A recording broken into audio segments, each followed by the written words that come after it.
Shalom, selamat pagi Bapak Ibu Saudara yang terkasih dimanapun Anda berada. Mengucap syukur atas segala kebaikan dan kemurahan Tuhan, sehingga kita masih diberi kehidupan yang sempurna. Maka dari itu, mari Bapak Ibu Saudara, sebelum kita mengawali aktivitas kita pada pagi hari ini, terlebih kita datang untuk memuji, menyembah dan memuliakan namanya. Dan biarlah melalui penyembahan yang kita naikkan,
Salam saudaraku, selamat pagi.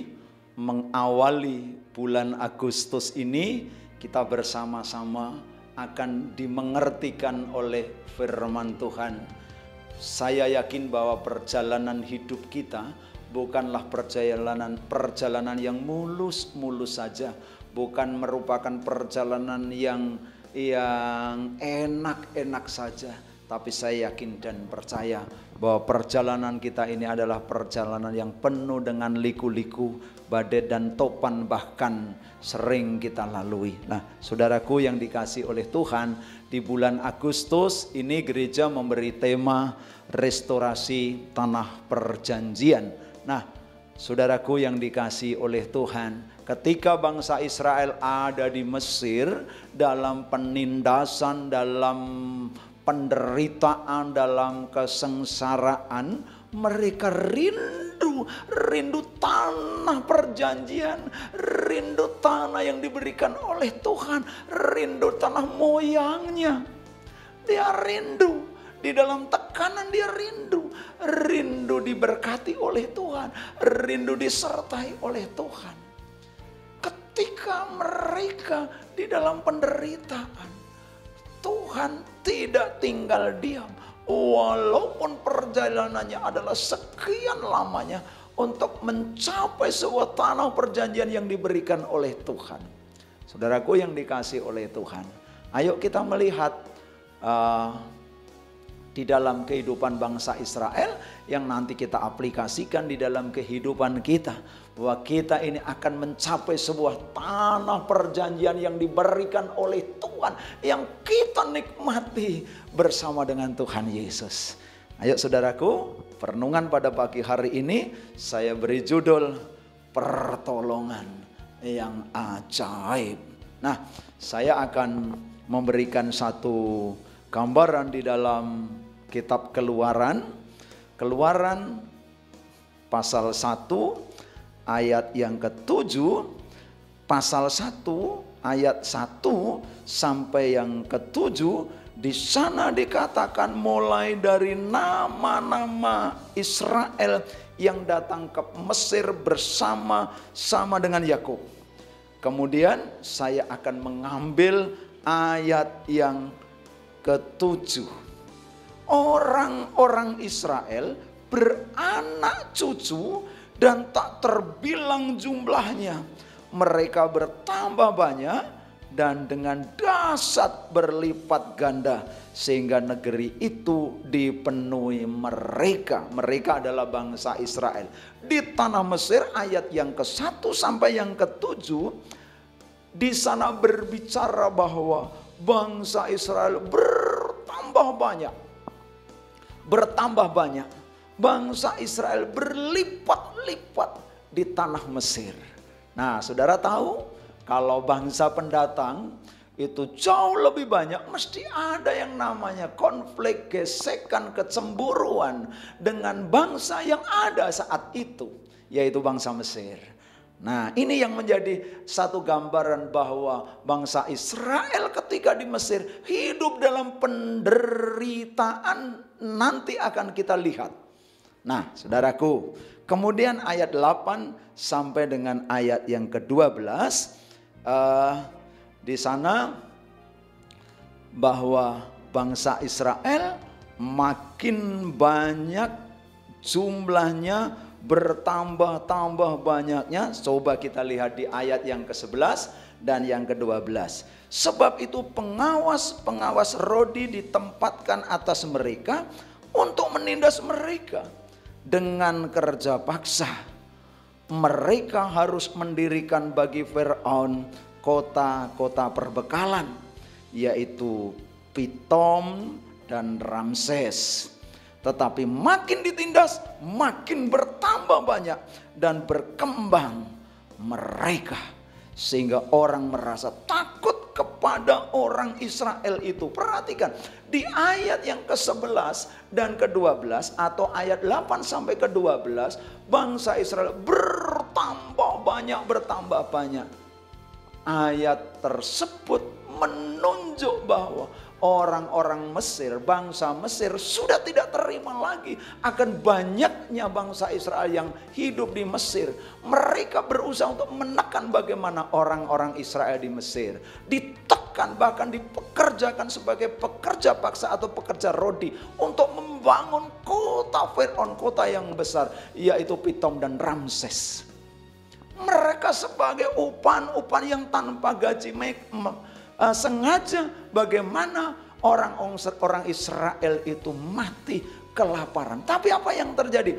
Makin ditekan, justru makin diberkati oleh Tuhan. Justru semakin kuat. Pernahkah saudara? Bola itu ditekan, makin ditekan. Apa yang tadi? Bola punya kekuatan yang besar untuk justru melambung ke atas. Makin ditekan, justru punya kekuatan yang besar. Bangsa Israel makin ditekan di tanah Mesir, makin punya kekuatan yang besar. Tanpa campur tangan Tuhan, tidak mungkin saudaraku, tidak mungkin. Tanpa campur tangan Tuhan. Inilah yang nanti kelak kemudian hari sebagai bekal bahwa orang-orang Israel akan menikmati tanah perjanjian, menikmati berkat dari Tuhan. Nah, saudaraku, ayat 13 dan 5 sampai 15 itu justru terlihat semakin pahit. Semakin pahit bangsa Mesir, pemerintah Mesir memahitkan hidup orang Israel. 13, memahitkan. Lalu dengan kejam orang Mesir memaksa orang Israel bekerja dan memahitkan hidup mereka dengan pekerjaan berat, yaitu mengerjakan tanah liat dan batu bata dan berbagai-bagai pekerjaan di padang. Ya, segala pekerjaan yang dengan kejam dipaksakan orang Mesir kepada mereka itu. Memahitkan, biarlah penderitaan itu terjadi, tekanan itu terjadi terhadap orang-orang Israel. Ayat 16 sampai 21. Di sana memperhatikan dan memperlihatkan sebuah kekejaman, bentuk kekejaman dari pemerintah Mesir ketika itu. Perempuan bidan-bidan penolong bayi itu di ultimatum, siapa yang orang-orang Israel itu melahirkan anak laki-laki dibunuh. Tapi apa yang terjadi? Apa yang terjadi? Orang-orang perempuan bidan-bidan Mesir takut. Ini perhatikan ayat 16. Apabila kamu menolong perempuan Ibrani pada waktu bersalin, kamu harus memperhatikan waktu anak itu lahir. Jika anak itu laki-laki, kamu harus membunuhnya. Tetapi jika anak perempuan, bolehlah ia hidup. Kemudian ini kesaksian para bidan. Tetapi bidan-bidan itu takut akan Allah. Sekali lagi, bidan-bidan itu takut akan Allah. Dan tidak melakukan seperti yang dikatakan Raja Mesir kepada mereka. Dan membiarkan bayi-bayi itu hidup. 18. Lalu Raja Mesir memanggil bidan-bidan itu dan bertanya kepada mereka, mengapakah kamu berbuat demikian, membiarkan hidup bayi-bayi itu? Jawab bidan-bidan itu kepada Firaun, sebab perempuan Ibrani tidak sama dengan perempuan Mesir, melainkan mereka kuat. Sebelum bidan datang, mereka telah bersalin. Maka Allah berbuat baik kepada bidan-bidan itu. Bertambah banyaklah bangsa itu dan sangat berlipat ganda. Dan karena bidan-bidan itu takut akan Allah, maka ia membuat mereka berumah tangga. Justru makin ditekan, makin berkembang. Sebenarnya aturan kepada bidan-bidan untuk membunuh bayi-bayi laki-laki, bayi-bayi Israel. Itu sudah tepat. Begitu lahir laki-laki, tes. Begitu lahir laki-laki, tes. Tapi apa yang terjadi? Bidan-bidan itu takut akan Allah. Bahkan bersaksi bahwa perempuan-perempuan Israel adalah perempuan-perempuan yang hebat, perempuan-perempuan yang kuat, perempuan-perempuan yang luar biasa. Sebelum bidan datang, mungkin bidannya lari-lari begitu, sebelum bidan datang, mereka sudah melahirkan. Sehingga kalau boleh saya simpulkan, sebenarnya tanpa pertolongan bidan, Tuhan sendiri yang hadir untuk menolong orang yang mau ditekan. Tanpa bidan. Sehingga bidan itu menyaksikan hebatnya Allah. Maka dia sampai mengatakan bahwa takut akan Allah. Saudara-saudaraku yang dikasihi oleh Tuhan. Dan di ayat yang ke-22 adalah Fir'aun, pemerintah Mesir merencanakan sebuah pembunuhan. Lalu Fir'aun memberi perintah kepada seluruh rakyatnya, lemparkanlah segala anak laki-laki yang lahir bagi orang Ibrani ke dalam sungai Nil.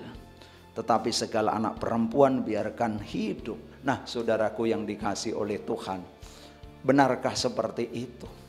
Memang sebuah perjalanan hidup, sebuah kesuksesan itu harus dilalui seperti apa yang telah dilalui oleh bangsa Israel.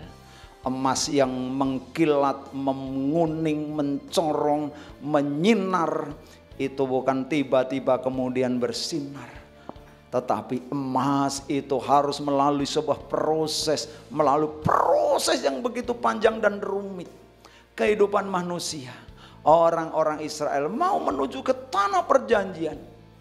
Ke tanah perjanjian. Tanah yang diberikan kepada Tuhan. Diberikan oleh Tuhan kepada umat Israel. Harus melalui perjalanan. Perjalanan yang seperti dialami oleh bangsa Israel. Saudaraku yang dikasihi oleh Tuhan, bukankah kita ini hendak menuju tanah perjanjian yang diberikan Allah? Mungkin hari-hari ini, hari-hari yang seperti kita lalui adalah hari-hari yang seperti dilalui oleh bangsa Israel. Mungkin hari-hari yang saat ini untuk kita menuju ke sebuah tanah perjanjian adalah hari-hari yang penuh dengan tekanan. Mungkin kita nanti menuju kepada tanah perjanjian, hari-hari ini adalah hari-hari yang kita tidak bisa makan. Mungkin hari-hari ini untuk menuju sebuah tanah perjanjian, kita hari-hari ini harus terpapar ataupun harus berbaring di rumah sakit. Mungkin anak kita sedang kecelakaan, mungkin ekonomi kita, mungkin keberadaan segala sosial hubungan kita dengan keluarga menjadi sepertinya terputus. Saudaraku yang dikasihi oleh Tuhan, pelajaran untuk menuju ke tanah perjanjian oleh bangsa Israel menjadikan mata hati kita terbuka dengan lebar bahwa Tuhan sedemikian punya waktu untuk memberikan tanah perjanjian itu kepada umatnya, kepada diri kita melalui sebuah proses. Jangan menghindar dari sebuah proses. Tuhan sedang membuat saudara melalui sebuah proses. Tuhan sedang membuat kehidupan keluarga saudara, pribadi saudara adalah pribadi yang diproses oleh Tuhan. Jangan takut ketika saudara mendapatkan tekanan. Tetapi ingatlah, semakin saudara ditekan, semakin mendapatkan pertolongan. Kalau saudara dekat dengan Tuhan, ingat, bidan-bidan yang direncanakan untuk membunuh orang-orang yang dekat dengan Tuhan, mereka juga akan takut kepada Tuhan. Orang-orang yang akan membunuh karakter kita, orang-orang yang akan membunuh ekonomi kita, orang-orang yang akan mencelakakan kita, percayalah, mereka juga akan takut kepada Tuhan. Hari ini pesannya adalah, mari saudaraku, bahwa pertolongan yang ajaib itu terjadi di tengah-tengah penderitaan. Tuhan Yesus memberkati. Mari kita berdoa. Terima kasih Tuhan, melalui firman-Mu kami sungguh terbuka. Perjalanan bangsa Israel menuju ke tanah perjanjian sedemikian mendapatkan tekanan yang begitu dahsyat dan hebat. Manusia tidak dapat melaluinya tanpa campur tangan Tuhan. Kami ingin Tuhan, tanah perjanjian kami yang sudah Engkau tentukan, kami boleh melaluinya dari perjalanan hidup kami. Berbagai macam gejolak yang ada di dalam proses hidup kami terima. Terima kasih Engkau berkarya atas bangsa dan negara kami. Saudara-saudara kami yang sekarang menderita sakit, yang sedang beristirahat di rumah sakit, mungkin yang ada yang terpapar virus corona, diberkati oleh tangan Tuhan, dibangunkan oleh tangan-Mu. Pemerintah negara kami, presiden dan wakilnya, para pemerintah daerah diberkati oleh Tuhan.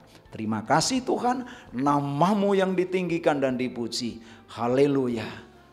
Amin.